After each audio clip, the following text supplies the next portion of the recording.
Hey everyone, welcome back, and let's write some more neat code today. So today let's solve the problem redundant connection. We've actually already made a video for this one before, but I think I could make it a little bit better. The idea here is that we're given an undirected graph, so every single edge, for example this one, is always going to go in both directions. And they tell us that actually the graph that we're given does not have any cycles, but we introduce one additional edge, and this edge is not a duplicate. It did not already exist. And also, it's not like going to be a self loop. They tell us that by saying that it has two different vertices attached to it. And then they specifically tell us that we want to return the edge that can now be removed from the new graph such that the resulting graph is now going to be a tree. So just to quickly summarize, they originally said that they gave us a tree. Then they added one more edge, and now the graph is no longer a tree. But after we can identify the edge that can be removed, then we can end up with a tree once again.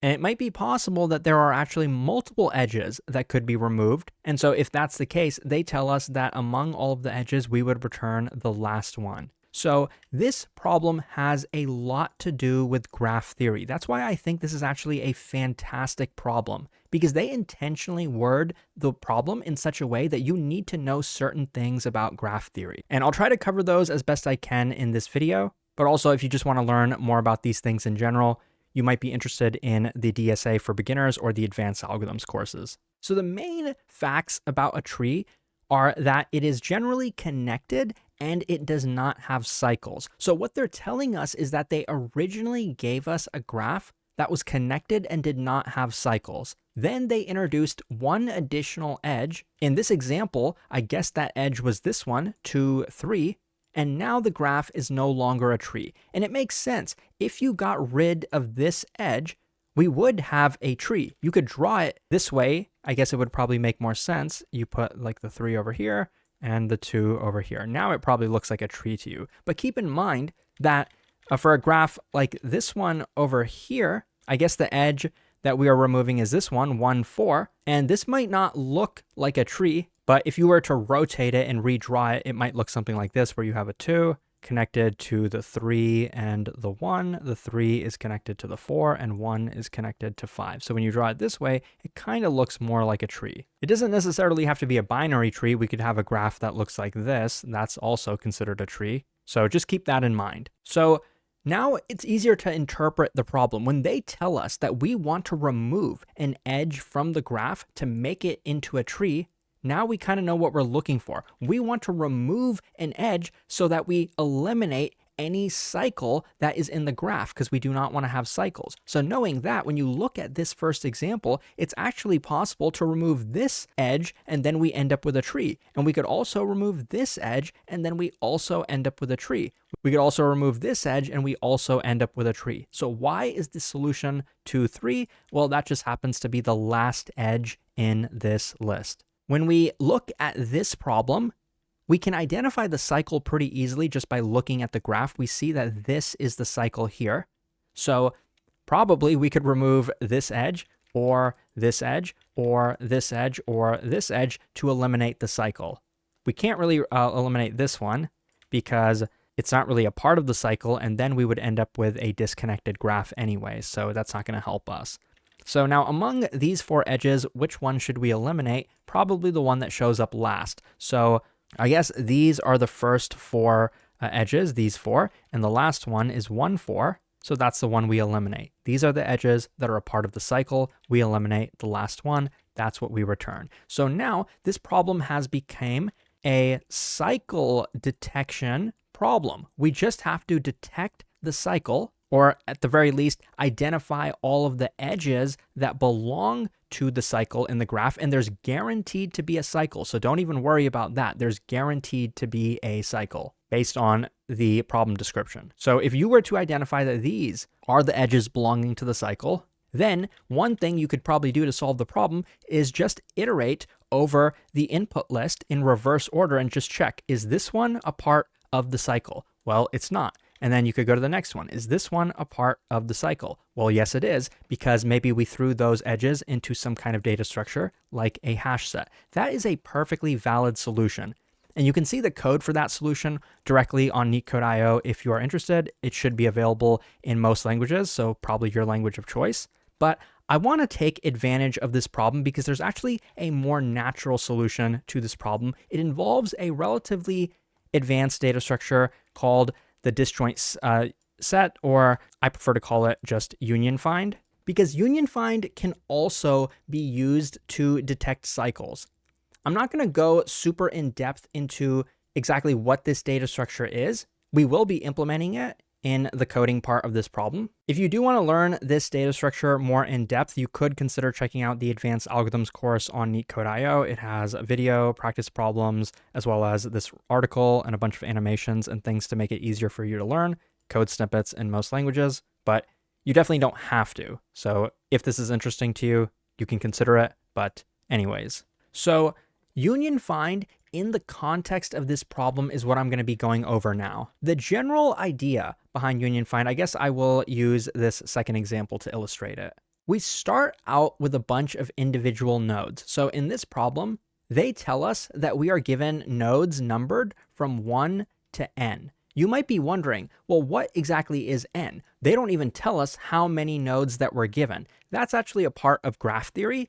If we started out with a tree, that means we had some kind of connected graph without any cycles.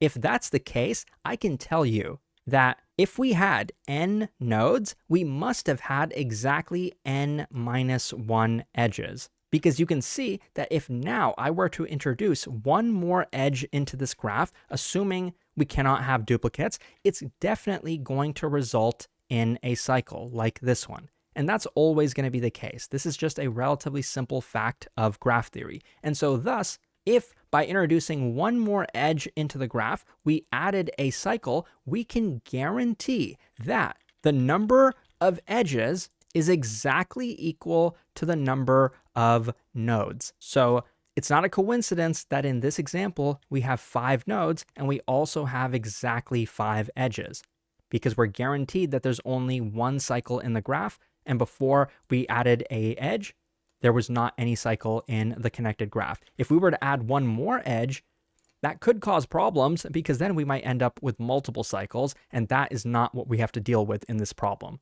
We do not have multiple cycles. So now that I've convinced you that we have exactly n edges and n nodes, now we know what n happens to be. In this problem, it's going to be 5. So we can start out with 5 individual nodes like this. This is kind of how the union find algorithm works. So I will draw the 5th one down here. So what union find will do is it will take 2 components and basically union them together by connecting them via an edge. So the way we can use that algorithm to help us solve the problem, I'll just briefly do a dry run right now. We are going to go edge by edge, and we are going to keep connecting the 2 nodes that the edge belongs to. So for 1, 2, we would connect 1 and 2 together. For 2, 3, we connect 2 and 3 together. For 3, 4, do the same thing, just connect them together. And now that we want to connect 1 and 4, sure, we can do that. We can introduce an edge just like this. But the great thing about union find is that it can actually be used to tell us that this edge that we have introduced, we have actually not connected 2 separate components. In other words, this can tell us that 1 and 4 already belonged to the exact same component even before we added this edge over here. We didn't need this edge. 1 and 4 were already connected. That's what union find can do for us. And so now you tell me, if that's what union find can do, how can we use it to solve this problem? Well, what that means to me is that 1 and 4 were already connected. There was already a path from 1 to 4, and now we introduced a brand new edge. And given that the edges are undirected, we have introduced a cycle. We have just finished the cycle. This is a cycle. So now you tell me. We already knew this was a cycle detection problem, but we wanted to return the last edge in the input that belonged to that cycle. So what should we do now? Well, by definition, if we just completed the cycle, the edge that we just visited was the last edge in the input that belonged to the cycle. So that's the edge that we can return. So as soon as union find tells us that we have connected two nodes that were already connected, that's the edge that we want to return. So this is how I'm going to be solving the problem. I'm going to briefly talk about how union find works, like as an algorithm. These are the nodes that we start out with. So what we do edge by edge is say, okay, 1 and 2, we want to connect them. So what we say is one node is going to be the parent of the other node. So in this example, we could say 2 has a parent of 1. All of the rest of these technically have a parent of themselves. So they kind of do that. And then we say, okay, 2, 3, let's connect 2 and 3. The way the algorithm works is we will go to 3 and find the parent of 3. Well, 3's parent is itself. We will go to 2. We will traverse up the tree to find the parent of it, the root parent, which in this example is 1. And then we will connect the smaller component to the bigger component. So in this example, rather than doing something like this, where we connect 1 to 3, this would be inefficient because look, it's kind of like a linked list. It's going to be long to traverse. We would rather have a graph that looks like this, where 3 is the child of 1. And now we will add 3 and 4, connect 3 and 4 together. So since 4 is smaller, I guess you could do something like this. You could have 4 as the child of 3, but remember how I said we want the root parent of each component. The root parent of 4 is itself, but the root parent of 3 actually is 1. And the reason we want to find the root parent is because then we can do something a bit more efficient and take 4 and connect it directly to 1. You can see how this tree is a bit more flat than the previous one. We want the height of this tree to be as small as possible. And this specifically is called path compression. And the other thing I was talking about is called union by rank. And these things are covered pretty in depth in the advanced algorithms course. And it's not like super trivial to cover this. And I also won't be covering the time complexity in depth, but I will tell you that given that we are doing path compression and union by rank, each of these operations is going to be relatively efficient. Going up the tree is going to be almost proportional to constant time. It's a mathematical function that I won't go into, but practically speaking, it is a constant time operation. But anyways, to now finish up this example, now we will be connecting 1 and 4. And so if you remember, for 4, we want to find the root component. It happens to be a 1, the root node, sorry. And then for 1, we want to find the root node. It happens to be 1, because for 1, it's going to be self-looping. And so now that's how we detect the cycle. We find that 1 and 4 already belong to the same component. They have the same root. And thus, this edge will introduce the cycle. So this edge is the one that we want to return. So now I'm going to code it up to briefly discuss the time complexity. Since we are going to be going edge by edge in the input, and that's going to be proportional to the number of nodes, you could say that the time complexity is the number of vertices plus the number of edges, but these will be roughly equal. So I think you could just have one of these terms as well, and that would be fine. To be a bit more technically correct, you could say that you're multiplying these by the function I was talking about, but that one is practically constant, so it doesn't really matter. So let me clear this. And a couple of things that I didn't really talk about in the drawing explanation, just because these are just implementation details of union find, is that we maintain the parent of every single node like this. So we want to have an array that's like of size n, where n in this case, like I said, is going to be the number of edges. So like that. Now, technically, we want the index of this to be a node. So let's say the ith node will map to its parent. We know that the nodes that we have are actually numbered from 1 through n. So we really want to skip 0, and we can do that pretty easily. So I'm going to actually implement this with list comprehension, a feature of Python. If you want to learn more about that, you can check out my Python for Coding Interviews course if you're interested. But it's just like this. So for I in range n plus 1. So for every node I, initially its parent is going to be itself. So that's what I'm doing here. This should just create an array that looks something like this: 0, 1, 2, 3, 4, 5. I also want to maintain the rank or size of each connected component. Initially, we could just say it's going to be 1. So this one is a bit more simple. We can just initialize an array of size n plus 1, where all the values are 1. Now there's two main functions to implement with union find. the find function and the union function. That one's a bit more complicated. It takes two nodes. I'll call them n1 and n2. And let's just assume that we had these two functions implemented. And let's say this function will return true if these were not already connected. Otherwise, in this function, we can know that they were already connected by getting the parent of each. That's what the find function is going to do. So I'm going to assume it just works. And then I'll do this. Find the parent of n1 and find the parent of n2, the root parent. That'll give me p1 and p2. And if p1 is equal to p2, I'm actually just going to skip the union operation and just return false.